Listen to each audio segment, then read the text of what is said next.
Welcome to Sasi world. ஒரு 2000 வருஷத்துக்கு முன்னாடி நம்ம தமிழ்நாட்டிலிருந்து போன ஒரு இளவரசி கொரியாவுல மிகப்பெரிய ஒரு சாம்ராஜ்யத்தை உண்டு பண்ணியிருக்காங்க. அவங்க வம்சாவளியில வந்த ஒரு 80 லட்சம் பேர் இன்னமும் அங்க வாழ்ந்துகிட்டு இருக்காங்க. இன்னும் சொல்ல போனா கொரியாவுல முக்காவாசி பேர் தமிழர்களுடைய வம்சாவளியில வந்தவங்க. அப்பேற்பட்ட இளவரசி யாரு, எதுக்கு இங்கேருந்து அங்க போனாங்க, அந்த வரலாறு ஏன் முழுமையா நமக்கு தெரியப்படுத்தல அப்படிங்கிற எல்லா விஷயத்தையும் தான் இந்த வீடியோல பார்க்க போறோம். நீங்க இன்னும் நம்ம சேனலை சப்ஸ்கிரைப் பண்ணா சப்ஸ்கிரைப் பண்ணிருங்க. நம்ம சேனல் இப்பதான் ஆரம்பிச்சிருக்கோம். தி லாஸ்ட் சப்பர் பெயிண்டிங், அதுல ஒரு பெரிய சர்ச்சையே இருக்கு. ஜீசஸ் பக்கத்துல ஒரு லேடி உட்கார்ந்துருப்பாங்க, அவங்க யாரு அப்படிங்கிற ஒரு பெரிய சர்ச்சையும் இருக்கு. அதை பத்தி ஒரு வீடியோ நம்ம சேனல்ல போட்டிருக்கோம். இந்தியா பாகிஸ்தான் சண்டை, காஷ்மீருடைய வரலாறு, இதை பத்தியும் ஒரு வீடியோ போட்டிருக்கோம். இது எல்லாத்தையும் தாண்டி தக் லைஃப் அப்படின்ற ஒரு படம் உருவாக போகுது. அந்த படத்துடைய உண்மை கதை தக்கர்கள் அப்படின்னு சொல்லப்படுற தக்கீஸ், ஆங்கிலேயருக்கே அச்சத்தை காமிச்சவங்க. நம்ம சேனல்ல வீடியோவாக போட்டிருக்கோம். இந்த வீடியோ பார்த்துட்டு அந்த வீடியோவுக்கும் உங்களுடைய ஆதரவை தாங்க. முதல்ல கொரிய வரலாறுல இருந்து இந்த கதையை நான் உங்களுக்கு ஆரம்பிக்கிறேன். 2000 வருஷத்துக்கு முன்னாடி பாத்தீங்கன்னா ஒரு 9 இனக்குழுக்கள் சேர்ந்துதான் கொரியாவை ஆட்சி செஞ்சுக்கிட்டு இருக்காங்க. அதாவது அரசர்கள் கிடையாது, ஒரு 9 இனக்குழுக்களுடைய தலைவர்கள் தான் இருந்திருக்காங்க. அப்படியே போயிட்டு இருக்கும் போதுதான் அதுல இருந்து ஒரு மன்னர் உருவாகிறாரு. அவருடைய பேர் கிம் சுரோ. இளம் வயதிலேயே அவர் மன்னர் ஆகுறாரு. அவருக்கு அடிக்கடி ஒரு கனவுகள் வருது. ஒரு கடல்ல ஒரு கப்பல் பயணிக்குது, அதுக்குள்ள ஒரு இளவரசி இருக்காங்க அப்படிங்கிற மாதிரியான கனவுகள் வருது. தொடர்ந்து இந்த கனவுகள் அதிகமா அவருக்கு வந்துகிட்டு இருக்கு. இத பத்தி தன்னுடைய அரசபையில இருக்கிற அவங்க கிட்ட இத பத்தி சொல்றாரு.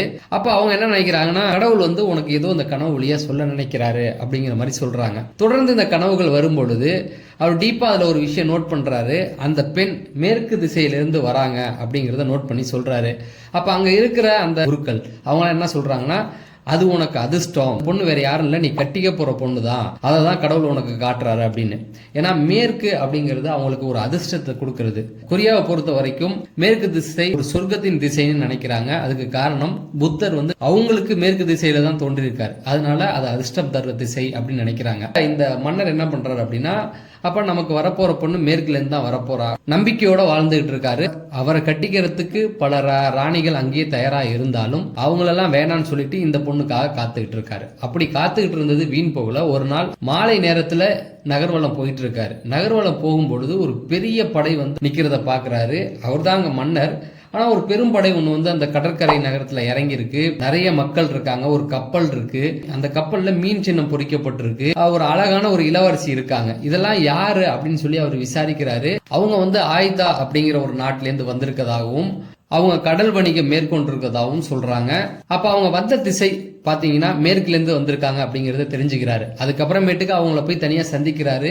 அப்படியே நாளாக அவங்களுடைய நட்பு காதலா மலருது. அதுக்கப்புறம் அவங்க திருமணம் செய்து கொள்றாங்க. அவங்களுக்கு 12 குழந்தைகள் பிறக்குது. இதுக்கு கிம் சுரோ இருக்காரு இல்லையா, அவருடைய வரலாறு. இப்ப இந்த பெண் அந்த இளவரசி போனாங்க இல்லையா ஆயுதா அப்படிங்கிற இடத்துல இருந்து, அவங்க யாரு அப்படிங்கறத பார்ப்போம். அந்த இளவரசியுடைய பேரு செம்பவளம் அப்படின்னு சொல்லி சொல்றாங்க. அதாவது தமிழ்நாட்டுல கன்னியாகுமரியில இருக்கிற ஒரு நாடு அப்ப இருந்திருக்கு. 2000 வருடத்துக்கு முன்னாடி அங்கே இருந்தா போயிருக்காங்க. 2000 வருடத்துக்கு முன்னாடியே இங்க தமிழகத்துக்கும் கொரியாவுக்கும் வணிகம் நடந்திருக்கு. செம்பவளம் இருக்காங்களே, அவங்களுடைய அப்பாவுக்கு ஒரு கனவு வந்திருக்கு. அவருக்கு என்ன கனவு வந்திருக்குன்னா, தன்னுடைய மகள் செம்பவளத்துக்கு மணமகன் சுரோதான் கொரியாவில தான் இருக்கான் அப்படிங்கிறது அவருக்கும் கனவு வழியா வந்திருக்குது. அவர் திருமணம் செய்து வைக்கிறதுக்காக தான் அவங்களையும் அங்க அனுப்பியிருக்காங்க. இந்த செம்பவளத்துக்கு அங்க என்ன பேர் வச்சிருக்காங்க அப்படின்னு பாத்தீங்கன்னா ஹியோ குவாங் ஓக் அப்படிங்கிற பேரை அங்க மாத்தி வச்சிருக்காங்க. இந்த வரலாறு நமக்கு எப்ப தெரிய வருது முதல்ல அப்படின்னு பாத்தீங்கன்னா 13ஆம் நூற்றாண்டுல இருந்து 15ஆம் நூற்றாண்டுக்கு இடைப்பட்ட காலங்கள்ல தான் இந்த வரலாறு வெளி உலகத்துக்கு தெரிய ஆரம்பிக்குது. இது எங்கேருந்து தெரிய ஆரம்பிக்குது அப்படின்னு பாத்தீங்கன்னா தமிழ்நாட்டில இருந்து கண்டிப்பா தெரிய ஆரம்பிக்கல, கொரியாவில இருந்து தான் தெரிய ஆரம்பிக்குது. நான் ஏற்கனவே சொன்ன மாதிரி கொரியாவை இந்த இனக்குழுக்கள் தான் ஆட்சி செஞ்சிருக்காங்க. சைனா இல்லைன்னா ஜாப்பனீஸ், இதுலதான் அவங்களுடைய வரலாறு எழுதப்படுது. இப்ப அதை அவங்க மாத்தி அமைக்கணும்னு நினைக்கிறாங்க. எப்படின்னா தங்களுடைய தாய்மொழியில அதை அமைக்கணும் அப்படின்னு நினைக்கும் போது சம்குக் இசா, அதாவது இந்த புத்தகம் அவங்களுடைய பைபிள் அப்படின்னு சொல்லப்படுற அளவுக்கு ரொம்ப மதிக்கிறாங்க அந்த புத்தகத்தை. அதை தான் அவங்களுடைய மொழியில அதை எழுத ட்ரை பண்றாரு. அப்படி எழுதணும் அப்படின்னா அவங்களுடைய பழைய வரலாறு, இனம், மொழி, வரலாறு, இதை பத்தின விஷயங்கள்லாம் எதுல எழுதப்பட்டிருக்குன்னா சைனாவிலையும் ஜாப்பனீஸ்லயும் எழுதப்பட்டிருக்கு.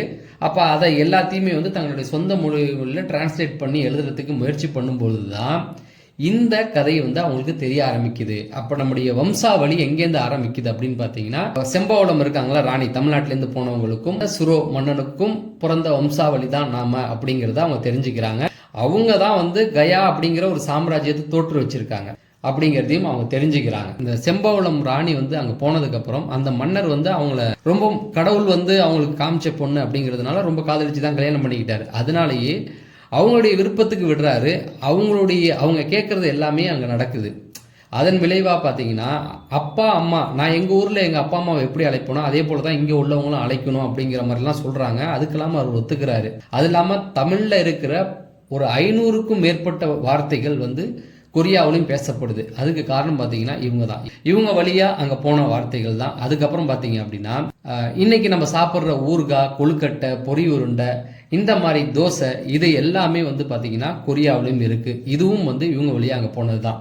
அதே போல பல்லாங்குழி, பம்பரம், கும்மி, ஊஞ்சல், இது எல்லாமே தமிழ்நாட்டில் இருக்கிற இதே விஷயங்களும் அங்கேயும் இருக்குது. நம்ம பொங்கல் வந்து ஜனவரியில கொண்டாடுவோம், அவங்க செப்டம்பர் மாதத்துல கொண்டாடுறாங்க. நம்ம எப்படி 4 நாட்கள் கொண்டாடுறோமோ அதே போல அவங்களும் வந்து 3 நாட்கள் கொண்டாடுறதா சொல்றாங்க. இதுவும் எப்படின்னா அந்த செம்பவளம் இளவரசி வழியா தான் அங்க போயிருக்குது. இவ்வளவு விஷயங்கள் வந்து நமக்கும் அவங்களுக்கும் ஒத்து போகுது. இன்ன வரைக்கும் இது எல்லாமே வந்து நடைமுறையில இருக்குது அப்படிங்கிற மாதிரி சொல்றாங்க. சரி, இவ்வளவு விஷயங்கள் ஒத்து போகுது, ஏன் இது வரைக்கும் வந்து இந்த வரலாறு வந்து நம்ம தமிழருக்கு தெரியப்படுத்தல அப்படின்னு கேட்டீங்கன்னா, வழக்கம் போலதான் நமக்கு ஒரு நல்லது நடக்குது அப்படின்னா நாடுகளுக்கு வேர்க்குதோ இல்லையோ வட இந்தியர்களுக்கு வேர்த்துரும் இல்லையா? அந்த மாதிரி தான் இந்த வரலாறையும் இது தமிழருக்கான வரலாறு இல்ல, எங்க வரலாறு அப்படின்னு சொல்லி மாத்தி அமைச்சிட்டாங்க. இந்த வரலாறு வந்து 13ஆம் நூற்றாண்டுல வெளியில சொல்லப்பட்டாலும் 1980கள்ல தான் இதை பத்தின தேடல்கள்ல கொரிய மக்கள் இறங்குறாங்க. அப்படி இறங்கும் போது செம்பவளம் ராணி வந்து இந்தியாவிலேருந்து வந்துட்டாங்க அப்படிங்கறத அவங்க கண்டுபிடிச்சிடுறாங்க. கண்டுபிடிச்சதுக்கு அப்புறம் அந்த ஆயுதா நாடு எங்க இருக்கு அப்படின்றத கண்டுபிடிச்சி உத்தரப்பிரதேசத்துல அயோத்தி இருக்கு இல்லையா, அதுதான் அந்த நாடு அப்படிங்கறத வந்து அவங்க தப்பா மீன் பண்ணிக்கிட்டு அங்க வந்துட்டாங்க. எதுக்கு அப்படின்னா அதுக்கும் ஒரு வேலிடான ரீசன் இருக்கு. என்னன்னா, நான் மீன் சின்னம் சொன்னேன் இல்லையா, அந்த செம்பவளம் அங்க இறங்கும் பொழுது அந்த கப்பல்ல மீன் சின்னம் பொறிக்கப்பட்டிருக்கு. இன்னைக்கு அவங்களுடைய அந்த சமாதிலையும் மீன் சின்னம் பொறிக்கப்பட்டிருக்கு. இந்த மீன் சின்னம் இப்பைக்கு உத்தரப்பிரதேசோடைய சின்னமா இருக்குது. அயோத்தி, அந்த மீன் சின்னம் இதெல்லாம் வச்சு அங்கிருந்து தான் அவங்க வந்திருக்காங்க. உத்தரப்பிரதேசம் தான் அவங்களுடைய சொந்த இடம் அப்படிங்கிறது கணக்கு பண்ணிட்டாங்க. அதையும் உத்தரப்பிரதேச அரசு ஏத்துக்கிட்டு அவங்க கிட்ட ஒரு 200 கோடிக்கு மேல பணம் வாங்கி அவங்களுக்கு ஒரு நினைவிடம் அமைக்கப்பட்டிருக்கு. இன்ன வரைக்கும் பாத்தீங்கன்னா கொரிய மக்கள் ஒரு வருஷத்துக்கு ஒரு 60,000 பேர் 70,000 பேர் அந்த உத்தரப்பிரதேசத்தை வந்து பார்த்துட்டு அந்த இடத்த வணங்கிட்டு போறாங்க. இன்னும் சில விஷயங்கள் இருக்கு. என்னன்னு பாத்தீங்கன்னா, நான் ஏற்கனவே சொன்னல, சாப்பாடு, விளையாட்டு, மொழி, இது எல்லாமே வந்து தமிழர்களோட அவங்களுக்கு ஒத்து போகுது. அந்த அயோத்தியா 2000 வருடத்துக்கு முன்னாடி என்ன பேர்ல அழைக்கப்பட்டிருக்கு அப்படின்னு பாத்தீங்கன்னா, சக்கேட்டா அப்படிங்கிற பேர்ல தான் அழைக்கப்பட்டிருக்கு. இப்பதான் அயோத்தி அப்படிங்கிற அந்த பேர்கள் வந்தது. இந்த மீன் சின்னமும் பாத்தீங்க அப்படின்னா 16ஆம் நூற்றாண்டுல முயலார்கள் காலத்துல தான் அந்த மீன் சின்னமும் அவங்களுக்கு வந்திருக்குது.